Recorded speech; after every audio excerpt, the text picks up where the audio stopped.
네, 안녕하세요. 글로벌오토스 원선우입니다. 오늘은 푸조 308이 출시가 돼서 좀 소개해 드리려고 왔습니다. 9년 만에 풀모델 체인지가 이제 국내 시장에 출시가 됐습니다. 지난해 이제 유럽 시장에는 308이 출시가 돼서 디자인적인 측면에서나 여러 가지 부분, 특히나 이제 인포테인먼트 시스템의 변화가 굉장히 많이 눈에 띄는 그러한 차량이었죠.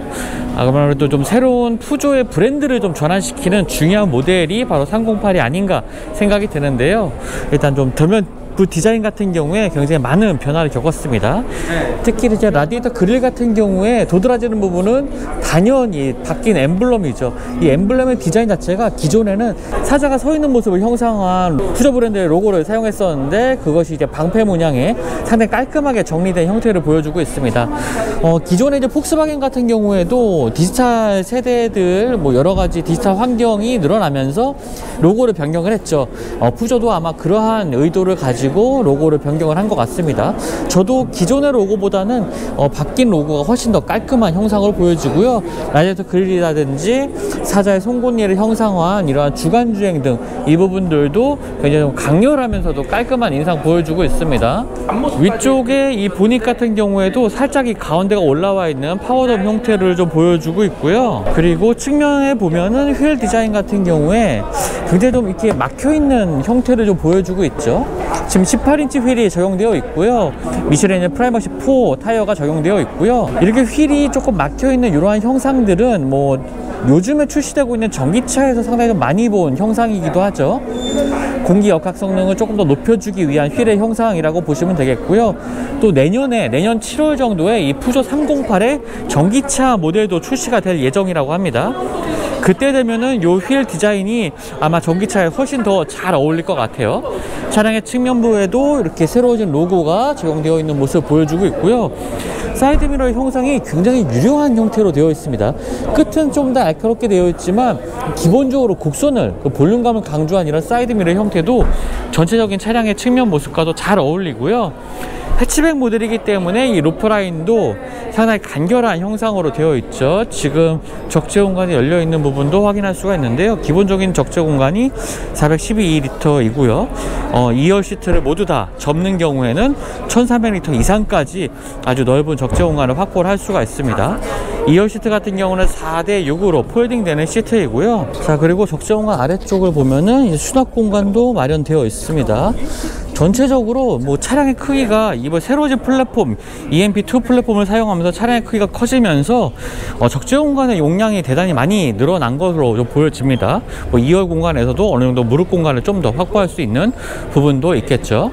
자, 전면부가 좀 강인한 인상을 보였던 반면에 후면부의 디자인 같은 경우에는 여러 가지 계층적인 이러한 디자인을 좀 겹쳐 쌓으면서 볼륨감도 강조하고 있고 날카로운 인상도 보여주고 있습니다. 특히 위쪽에 이 루프 라인 끝 부분과 그리고 하단부에 이어지는 이 라인들이 부드럽게 내려오다가 이 아래쪽에서는 이 리어 램프를 잇는 커넥티드 라인을 중심으로 해서 그 아래쪽으로는 상당히 움푹하게 음각 형태로 이렇게 조형된 모습들도 굉장히 다이나믹한 모습을 보여주고 있죠. 지금 보여드리는 모델은 GT 모델이고요. 국내 시장에는 알로어, 그 다음에 GT 두 가지 트림으로 출시가 되고 있습니다. 아래쪽에 보면은 특히 이 배기구 같은 경우에 그냥 페이크 배기구네요. 따로 배기구가 노출되어 있는 형태는 아닙니다. 네, 지금 이제 파워트레인 소개를 해드릴 텐데요. 지금 1.5L 디젤 엔진입니다. 사실 좀 디젤 엔진에 대해서 요즘에는 사실 분위기가 가솔린으로 많이 좀 전환되고 있는 상황에 지금 디젤 엔진 모델이 지금 출시가 된 건데요. 사실 이런 것들 때문에 약간 조금 아쉬운 분들도 계실 것 같아요. 최고 출력 130마력에 토크는 30을 조금 넘는 수치의 엔진이거든요. 푸조 308 같은 경우에는 굉장히 와인딩 로드에서 재미있는 주행 이런 것들을 추구하는 차량으로도 오랫동안 이제 사랑을 받아왔습니다. 그리고 그러한 역동적인 주행 성능에 이렇게 디젤 엔진이 조금 더 성격이 맞을 거라고 생각이 되고요. 만약에 지금 해외 시장에 판매되고 있는 가솔린 모델 같은 경우에는 배기량이 좀 낮습니다. 출력도 낮은 편이고요. 이런 것들이 국내 시장에 이 푸조 308 모델을 출시하는데 좀 가솔린 모델을 선택하기에는 좀 부족한 면이 없지 않았나 라고 생각을 하고요. 차후에는 해외 시장에서 지금 판매되고 있는 플러그인 하이브리드 모델 같은 경우에는 상당히 좀 높은 출력을 발휘합니다. 이러한 파워트레인이 적용될 가능성도 있긴 하지만 지금 봐서는 국내 시장이 뭐 빨리 들어올 것 같지는 않고요. 만약에 실제로 주행해보면 굉장히 좀 만족스러운 모습을 보여주지 않을까라고 생각을 하고 있습니다. 실내 공간 한번 살펴볼 텐데요. 실내 공간이 정말 많이 변했습니다. 지금 뭐 기존의 308을 떠올리기 어려울 만큼 정말 많은 변화를 겪었는데요. 실내 안에서 가장 압도적인 분위기는 바로 이제 운전자를 감싸는 듯한 이 아이콕핏 디자인입니다. 기존 모델보다도 정말 좀 화려해졌고요.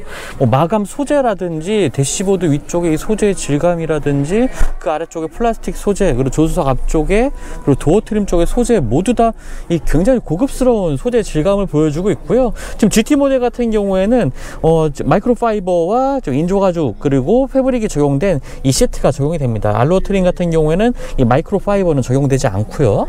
그리고 이 스티어링 휠 디자인도 굉장히 예쁘네요. 지금 위아래로 살짝 커팅되어 있는 것 같은 이제 D컷 스티어링 휠이 적용되어 있고요. 아래쪽에 GT 로고도 있습니다. 스티어링 휠 왼쪽에는 ACC와 관련된 버튼들 다 드디어 이제 푸조에서도 제대로 된 어댑티브 크루즈 컨트롤을 좀 활용을 할 수가 있을 것 같네요. 요게 근데 스티어링 휠의 위치를 잘 맞추지 않으면 지금처럼 이게 스티어링 휠의 림이 계기판을 가리는 경우가 있거든요. 그래서 조금 아래쪽으로 두고 아마 주행을 하실 때 이렇게 맞춰 놓고 주행을 하게 될 것 같아요.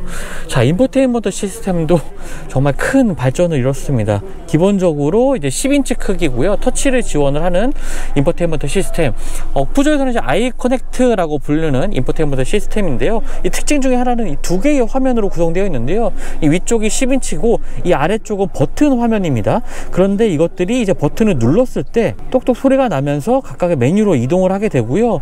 터치 버튼이 굉장히 좀 크기 때문에 이런 것들이 활용하기가 좀 운전 중에 버튼을 누르는 것이 이제 굉장히 좀 편합니다. 보통 이제 터치 방식의 이런 버튼들이 크기가 작기 때문에 조작하는 데 좀 어려움이 있었는데 굉장히 큼지막하게 만들어 놓은 것도 마음에 드는 부분이고요. 폰트도 괜찮습니다. 뭐 예전에 과거에 뭐 푸조 차량들처럼 폰트가 이렇게 깨지거나 한글이 지원하지 않는 모습은 찾을 수가 없네요. 그리고 요 하단 같은 경우에도 메뉴를 선택했을 때 다른 메뉴들이 좀 나오는 이러한 기능들도 포함을 하고 있습니다. 한마디로 이 작은 공간에 다양한 기능을 하는 버튼들을 내장을 하고 있다는 점이죠. 하지만 공유장치 같은 경우는 이렇게 또 물리 버튼으로 나와 있는 점도 깔끔한 부분이고요. 버튼도 굉장히 잘 이렇게 조형이 되어 있습니다. 미끄러짐이 덜한. 그리고 볼륨 조절 같은 경우에도 이렇게 볼륨 조절은 다이얼로 좀 할 수가 있는 부분도 특징이 되겠고요. 버튼을 눌렀을 때 햅틱 반응은 따로 없습니다. 뭐 밑에서 툭툭 올라오는 햅틱 반응은 없지만 소리가 나는 부분 확인할 수가 있고요. 메뉴 전환 속도는 굉장히 빠르다고 하기는 어렵겠지만 뭐 사용하는데 전혀 불편함 없을 것 같고요. 기본적으로 좀 화려한 인터페이스 구성을 좀 추구하고 있기 때문에 눈으로 보는 즐거움도 상당히 좀 큰 것 같습니다. 굉장히 마음에 드는 부분이네요. 송풍구는 좀 대시보드 위쪽에 위치해 있고요. 그리고 아래쪽으로는 무선 충전 패드라든지 기어노브 같은 경우는 이렇게 토글 형태로 되어 있습니다. 그리고 실제 기어 변속 같은 경우는 기어노브 앞쪽에 있는 이 패드 시프트를 통해서 기어 변속을 하면 되겠고요. 깔끔한 형상의 이 토글 스위치도 굉장히 마음에 드는 부분입니다. 드라이브 모드 같은 경우에는 이제 스포츠, 노멀, 에코 세 가지 주행 모드를 지원하고 있고요. 암레스트는 가운데가 분할되는 형태로 열리는 형태입니다. 편리하게 한쪽만 열어서도 사용을 할 수가 있겠죠. 뭐 수납 공간 자체가 굉장히 많은 것은 아니지만 정말 이 실내의 운전자를 감싸는 이 분위기 자체, 그리고 세련된 분위기, 조형미, 이런 것들은 정말 압도적인 것 같습니다. 자, 2열 공간도 한번 보겠습니다. 2열 공간의 공간 자체도 플랫폼이 좀 커졌기 때문에 다소 여유가 생겼습니다. 무릎 앞쪽 공간도 주먹이 하나가 들어가고요. 그리고 시트 자체가 좀 파져 있습니다. 그래서 무릎 공간도 좀 여유가 있는 것도 볼 수가 있고요. 발 아래 집어넣을 수 있는 공간에서도 다소 좀 여유가 있습니다. 그리고 송풍구 마련되어 있고 USB 포트 A타입 2개, 그 다음 수납 공간 마련되어 있고요. 썬루프 같은 경우에도 적용이 되네요. 아마 GT 트림에만 이 썬루프가 적용이 될 것 같습니다. 역시나 마이크로파이버가 덧대어진 2열 시트 공간, 그리고 열어보면은 컵홀더가 마련이 되어 있고요. 이 가운데가 빠지네요. 네, 이런 식으로 물건을 수납할 수 있고요. 또 스키스로도 따로 마련되어 있습니다. 시트는 4대6으로 폴딩되는 방식이고요. 적재 공간 같은 경우에 말씀드렸던 것처럼 굉장히 넓게 활용할 수 있기 때문에 여러 가지로 수납 공간에서의 활용성, 적재 공간의 활용성도 좋아 보입니다. 실내 공간의 변화 굉장히 좀 마음에 들고요. 외관 디자인도 굉장히 매력적이었지만 실내 공간도 굉장히 첨단의 이미지로 잘 구현된 이 차량이 아닌가 이렇게 생각이 됩니다. 네, 지금까지 푸조 308 만나봤습니다. 뭐 디자인의 변화뿐만 아니라 특히나 이제 실내 공간의 편의성의 변화, 이런 것들이 굉장히 마음에 드는 부분이었고요. 앞서 말씀드렸지만 이제 해치백 모델이죠. 거기다가 디젤 파워트레인만 출시가 됐습니다. 이런 점들 때문에 고민하시는 분들이라면 사실 큰 고민 안 하셔도 좋지 않을까라고 조금 단언할 수가 있겠는데요. 기존 푸조 브랜드의 항상 단점으로 지적됐던 인포테인먼트 시스템, 최신 인포테인먼트 시스템의 부재가 이번에는 완벽하게 좀 해결이 된 것 같습니다. 뭐 주행 성능에 있어서는 어떤 모습을 보일지 아직까지는 좀 확인하기 어렵긴 하지만 이 디자인만으로도, 그리고 실내 공간의 변화만으로도 충분히 좋은 가치를 보여주지 않을까라고 생각이 됩니다. 거기다가 이 디젤 엔진 같은 경우에 굉장히 효율성이 좋습니다. 운전을 즐기기에도 크게 부족하지 않을 것 같고요. 특히나 이제 복합 연비 같은 경우는 17을 보여주고 있습니다. 이 복합 연비가 비유를 해 드리자면요, 지금 1000km 이상 주행이 가능하고 하거든요. 그러니까 부산을 왕복했을 때도 조금 더 기름이 남는 수준이기도 합니다. 요즘 디젤 유류비가 상당히 지금 가솔린보다도 오히려 비싸져서 이런 것들 때문에 디젤 모델이 오히려 더 인기가 없어지는 상황이긴 하지만, 그래도 비슷한 가격을 주유했을 때 가솔린보다는 더 긴 거리를 주행할 수 있다는 점, 디젤에 그래도 그나마 남아있는 장점이 되는 것 같습니다. 해치백 디젤 모델이라는 이 두 가지 아쉬운 점을 어떻게 이제 극복을 해 나갈지, 이런 것들도 한번 지켜봐야겠습니다. 지금까지 글로벌 오토스 원선웅이었고요. 저도 다음 영상 통해서 만나 뵙도록 하겠습니다. 감사합니다.